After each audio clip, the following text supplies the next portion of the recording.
जब इनको दर्द होता है और फ्रीक्वेंसी अटैक जब होता है तो ये इससे मसाज करते हैं और इनके बॉडी में इस तरीके का दर्द होता है कि असहनीय होता है, ये सह नहीं पाते, ये मशीन रखे हैं।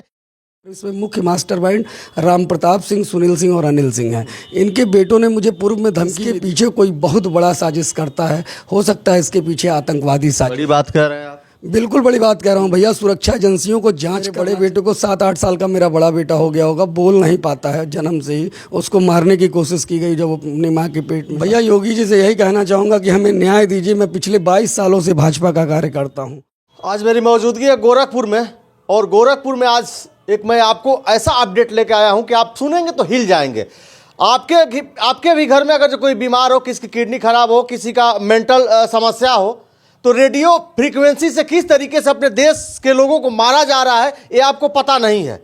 मैं एक घर में हूं, ये बेड देख रहे हैं, बच्चे चिल्ला रहे हैं, और बच्चे किस तरीके से रात में चिल्ला रहे हैं और उनको किस तरीके से दर्द होता है। ये अभिषेक मिश्रा का घर है, और अभिषेक मिश्रा जी से मैं बात करता हूं कि रेडियो अटैक जो होता है, रेडियो फ्रीक्वेंसी जो है, किस तरीके से इस रेडियो फ्रीक्वेंसी के द्वारा लोगों को मारा जा रहा है जीता जागता। ये सबूत है मेरे साथ, और ये बताएंगे क्या क्या हुआ। ये अकेले ही नहीं है, इस शहर में, कई प्रदेश में इसके अटैक से, रेडियो फ्रीक्वेंसी के अटैक से लोग मारे जा रहे हैं। इसको यूं कहा जाए तो स्वीट पॉइजन धीरे धीरे आपके शरीर को अटैक करेगा और आप जो है मर जाएंगे। तो इनसे मैं बात करता हूं। इनकी माताजी का डेथ भी हो तो उसका इस तरीके से मैं दिखाना चाहूँगा। इनकी माताजी का ये फोटो लगा हुआ है अलमारी में, देख सकते हैं, और इनके पिताजी की भी हालत इस समय खराब है।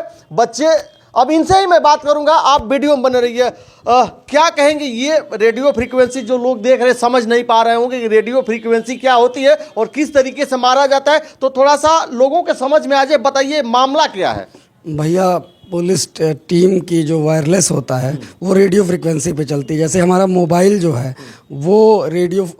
वो मोबाइल फ्रिक्वेंसी पे चलता है, जिसके लिए टावर लगते हैं एयरटेल, जियो। वैसे ही पुलिस की जो वायरलेस है उसके लिए भी टावर छोटे छोटे होते हैं, जो हर जगह लगाए जाते हैं, थानों पे, मुख्यालयों पे। और ये रेडियो मुख्यालय लखनऊ से, अपने प्रदेश में रेडियो मुख्यालय लखनऊ से ये संचालित होता है। उसमें कुछ रेडियो ऑपरेटर्स हैं। दिन में एक अनिल सिंह है और एक उसका अन्य साथी है। अनिल सिंह मूलतः गाजीपुर का रहने वाला है और उसका साथी जो है बलिया का रहने वाला, उसका नाम नहीं पता। मगर इसमें मुख्य मास्टरमाइंड राम प्रताप सिंह, सुनील सिंह और अनिल सिंह हैं। इनके बेटों ने मुझे पूर्व में धमकी भी दी। मैं उन्हें पहचान तो नहीं पाया, एक बार हमला भी किया तो मैंने उसकी लिखित तहरीर कराई थी, मगर क्योंकि वो हेलमेट लगाए थे।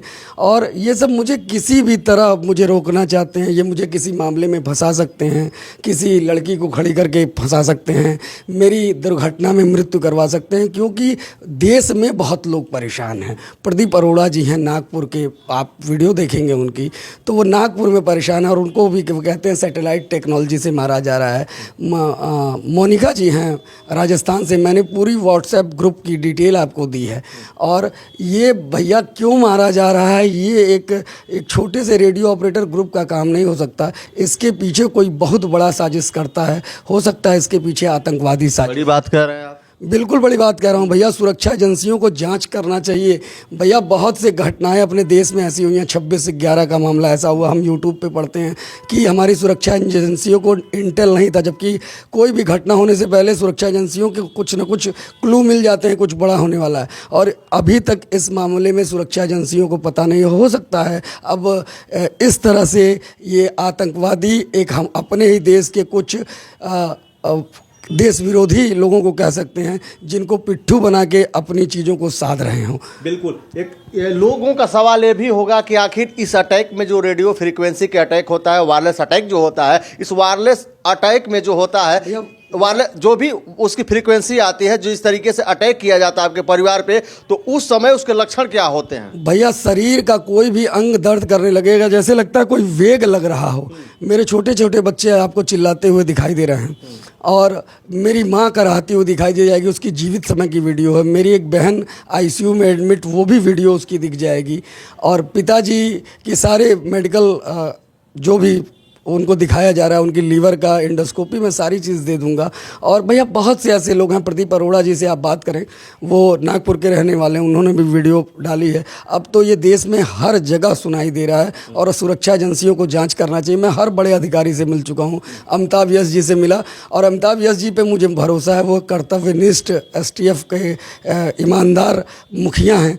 और अब तो हमारे प्रदेश के ADG लॉ एंड ऑर्डर भी हैं, उन्होंने मुझसे यही कहा था कि तुम मुझे जांच दिलवा दो, मैं दूध का दूध पानी का पानी कर दूंगा। मगर सुरक्षा एजेंसियों को इस पर ज़रूर ध्यान देना होगा और मैं हर जगह प्रार्थना पत्र दे के IGRS करके थक गया हूँ। बिल्कुल, इस तरीके की जो आपके घर पे घटना हुई है, ये घटना जो है कब से हो रही है, कितना दिन हो गया? ये अटैक जो हो रहा है आपके घर पे, आपके परिवार पे, बहन पे और जो है भाई पे या पिता पे, माता पे, तो पूरे परिवार पे अटैक कितना दिन से हो रहा है? भैया 10 साल तो मान ही सकते हैं। 10 साल से अटैक? बिल्कुल बिल्कुल भैया, मेरे बड़े बेटे को 7-8 साल का मेरा बड़ा बेटा हो गया होगा, बोल नहीं पाता है जन्म से ही, उसको मारने की कोशिश की गई जब वो अपनी माँ के पेट में था। दूसरा बेटा मेरा पूरा ठीक है, मगर फिर भी वो नहीं बोल पाता, उसे जैसे लगता है कि उसके माइंड को कंट्रोल किया जा रहा हो। मैं हज़ारों रुपए खर्च कर रहा हूँ, 60,000 रुपये देता हूँ स्पीच थेरेपी और उनकी CRC में भी वो जाते हैं, घर पे भी थेरेपी कराता हूँ। पिताजी लीवर के मरीज़ हैं, एक बहन किडनी की मरीज़, ये लोग कर दिए 50,000 रुपये, उसे किसी तरह देता हूँ। मैं घर बेचूँ, आत्महत्या करूँ, मुझे आर्थिक रूप से उजाड़ रहे हैं ये रेडियो ऑपरेटर्स। तो रेडियो ऑपरेटर्स कि आपसे क्या दुश्मनी हो सकती है? भैया मुझसे ही नहीं, इस पूरे देश के इतने लोग परेशान हैं, उनसे क्या दुश्मनी हो सकती है? मैं यही सोच रहा हूँ, इसके पीछे कोई ना कोई बड़ा व्यक्ति शामिल है, बड़े लोग शामिल हैं और इसे आतंकवादी ही कह सकते हैं। और कौन करेगा भैया? ये योगी का शहर है, CM सिटी कहा जाता है, और लखनऊ जो है राजधानी की जो बात कर रहे हैं, वहाँ से ऑपरेट इसको किया जाता है। तो इतनी बड़ी ये घटना हो रही है और योगी जी क्या कर रहे हैं इस पे? भैया योगी जी को भी मैंने 2 बार प्रार्थना पत्र दिया, मगर अभी तक कहीं कोई सुनवाई नहीं है। और मैं अमिताभ यश जी से कहना चाहूँगा कि मेरे परिवार को बचा लीजिए। मेरी कभी भी कोई भी किसी भी माध्यम से मेरी हत्या हो सकती है, मुझे फंसाया जा सकता है, मुझे लापता किया जा सकता है, ये भी हो सकता है मेरे साथ। मैं जब घर से निकलता हूँ तो मुझे वॉच किया जा रहा है, लगातार मुझे वॉच किया जा रहा है। मेरे साथ कभी भी कोई दुर्घटना हो सकती है। ये जो फ्रीक्वेंसी आती है तो आपके घर में 24 घंटे उसका जो है लेवल हाई होता है, या कभी कभी होता है, या डेली होता है? भैया घर में नहीं, शरीर पे। कैसे शरीर का क्या मतलब? शरीर पे डायरेक्ट फ्रीक्वेंसी लगाई जाती है भैया। वो कोई सरकारी तंत्र ही है जिससे उस वेग को फेंका जाता है, वो सरकारी तंत्र ही है जिससे रेडियो फ्रीक्वेंसी चलाई जाती होगी या मैनेज की जाती होगी या कंट्रोल की जाती होगी। और ये रेडियो मुख्यालय लखनऊ का जो महानगर में जो स्थित है, ये वहीं से हो रहा है भैया। ये फ्रीक्वेंसी आपकी बॉडी से अटैच हो जाती होगी और आप यहाँ रहें या कहीं भी रहें? कहीं भी रहें। मैं बहुत जगह, मेरी एक बहन, 2 बहनें दिल्ली में हैं, एक बहन हरिद्वार में है, सभी लोग पीड़ित हैं भैया। मतलब इस फ्रीक्वेंसी से सारे लोग, पूरे परिवार आपका पीड़ित है? जी भैया, सभी लोग पीड़ित। कहाँ आप अभी आवाज़ लगा चुके हैं और आपकी सुनवाई नहीं हुई? भैया मैं हर जगह, मेरी ट्विटर हैंडल पे आप देखेंगे, मैंने प्रधानमंत्री जी को भी IGRS किया है, रक्षा मंत्रालय को IGRS किया है, मुख्यमंत्री जी को IGRS किया है, कहीं कोई ऐसा बचा ही नहीं। DGP साहब को IGRS किया है, नेशनल ह्यूमन राइट्स कमीशन में मैंने IGRS किया है, कहीं कोई बचा ही नहीं जहां मैंने पत्र ना दिया हो, IGRS ना किया हो। सरकारी पोर्टल कुछ नहीं बचा जिस पे मैंने IGRS ना करा हो। तो यहाँ व्यक्तिगत जैसे कह रहे हैं हमको आर्थिक रूप से कमज़ोर किया जा रहा है और हमको मारा जा रहा है, तो दूसरे को आपके अर्थ से और आपके व्यवस्था से क्या मतलब है? भैया मैं आवाज़ उठा रहा हूँ, आवाज़ दब जाएगी तो उन पे जांच नहीं होगी। आवाज़ दब जाएगी, अगर मुझे मार दिया जाएगा, मुझे फंसा दिया जाएगा और मेरी आवाज़ दब जाएगी तो उन पे जांच नहीं होगी। वो बेकसूर साबित हो जाएंगे अपनी नज़रों में। मगर गलत का परिणाम गलत ही होता है भैया। हम आज राम मंदिर बन गया तो राम मंदिर बना, तो भैया कभी राम थे तभी राम मंदिर बना। और भैया गलत होता है, सही होता है। जब रात में अटैक होता है तो क्या करते हैं आप, कैसे रहते हैं? मैं इन चादरों को बांधता हूँ, इन चादरों को पूरे शरीर पे बांधता हूँ। आप देखेंगे ये मेरा मसाजर है, मैं इससे ये देखिए जब इनको दर्द होता है और फ्रीक्वेंसी अटैक जब होता है तो ये इससे मसाज करते हैं और इनके बॉडी में इस तरीके का दर्द होता है कि असहनीय होता है, ये सह नहीं पाते। ये मशीन रखे हैं, ये बता रही है, ये चादर है, इस चादर से अपने शरीर को जैसे लेमिनेशन किया जाता है उस तरीके से कह रहे हैं बांध के रखते। किस तरीके से रखते हैं भैया? पूरा शरीर को बांध के, फिर क्योंकि यहाँ से यहाँ के पोर्शन को बांध लेता हूँ, क्योंकि यहीं लीवर है, यहीं किडनी है, यहीं हार्ट है, और सर को बांध लेता हूँ भैया। कि भैया पैर में होगा तो बहुत परेशानी नहीं होगी, मगर लीवर किडनी को कुछ हुआ तब तो भैया मैं पूरे परिवार मेरे ही कंधे पे है। अभी अभी क्या स्थिति आपकी है, आपकी बॉडी क्या स्थिति? भैया दर्द तो बहुत है, सिस्टाफ्लाम जेल लगा के जी रहा हूँ, और चूंकि परिवार को जिलाना है, मेरे घर में कभी भी कोई दुर्घटना हो सकती है। मेरी जो बहन किडनी से पीड़ित है उसे मारा जा सकता है, मेरे पिता जो अस्वस्थ हैं उन्हें मारा जा सकता है। मेरे घर में कोई भी अगर कुछ होता है तो मैं प्रधानमंत्री जी से इतना ही कहना चाहूँगा कि इस पर जाँच करावें। मेरी माँ की मौत हुई, मैं PM नहीं कराया इसलिए कोई जाँच नहीं हुई। पोस्टमार्टम अगर मेरी माँ का हो गया होता तो आज ये दोषी जेल में होते।